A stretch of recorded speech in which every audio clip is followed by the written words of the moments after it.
प्रकरण हुआ है रात्रि में आपके साथ? रात्रि में हम अपने आश्रम पे अपने सुरक्षा कर्मियों के साथ, जो एक दीवान थे वो पीआरडी के जवान थे, तीनों लोग कमरे में सोए थे।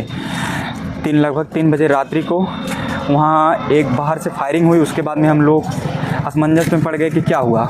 उसके बाद में दूसरी फायरिंग, शीशे का दरवाज़ा था आश्रम पे, उसको तोड़ के अंदर हमने प्रयास किए, वहाँ से फायरिंग करने की कोशिश किए। उनका कट्टा वहीं गिर गया जो बंदूक था।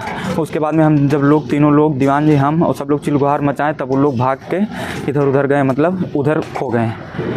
घटना की सूचना प्रशासन को दी गई आपके द्वारा? हाँ, प्रशासन को दी गई। वाल्टरगंज पुलिस ने तत्परता दिखाते हुए मेन मौके से सब कुछ किया।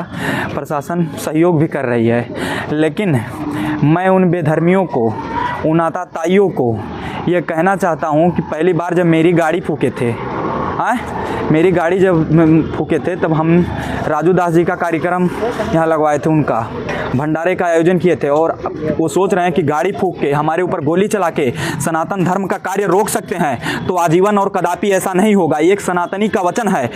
एक बार हम पे घटना हुई थी, हमने जाके बागेश्वर धाम में जहर खाया था, लेकिन उसी बागेश्वर धाम की कसम खा के कह रहा हूँ, जिनको मैं गुरु मानता हूँ, उनकी कसम खा के कह रहा हूँ कि जब तक अब बागेश्वर धाम सरकार की कथा यहाँ नहीं करवा लूँगा, ठीक है, मेरे पास कुछ भी नहीं है, लेकिन सनातनियों के पूरे बस्ती जिले के भरोसे जब तक मैं बागेश्वर धाम की कथा यहाँ नहीं करवा लूँगा, 10,000 पे वो लोग हमारी गाड़ी पे आग लगाए थे। जब तक 10 लाख लोगों की एक मंडप में, एक छत्र छाया के नीचे बैठ के और सनातन धर्म का डंका ना बस्ती में बजवा दिया, तब तक मैं आजीवन परम पूज्य राजू दास जी का, जिनको मैं गुरु मानता हूँ, उनकी सौगंध खा के कह रहा हूँ कि आजीवन में चप्पल नहीं पहनूंगा और तब तक मैं चैन से बैठूंगा नहीं। अपनी माँ को माँ नहीं कहूंगा, ये एक सनातनी का वादा है। अपनी माँ को माँ नहीं कहूंगा और घर पे नहीं जाऊंगा।